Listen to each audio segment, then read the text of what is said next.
What's up guys, welcome back to another video, and in this video I will show you how you can get or export your secret recovery phrase from your Sui wallet. Also, before I get started, if you want to know what equipment I'm using to record or make this video, I will leave links to those in the description below. So let's get started. Now once you open up your Sui wallet, you will be on your default homepage right here. So to get your secret recovery phrase, you would need to tap on your wallet address right here and select the manage option right here.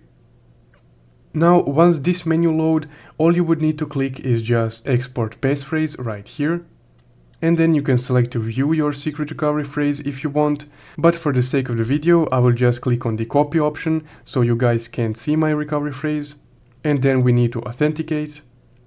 And right after the authentication, our secret recovery phrase will be copied onto our phone clipboard. And once you copy your phrase, you can paste it or store it securely. So that's guys how you can copy or get your secret recovery phrase on your Sui wallet. If you found this video helpful, don't forget to leave a like and subscribe. Thank you for watching.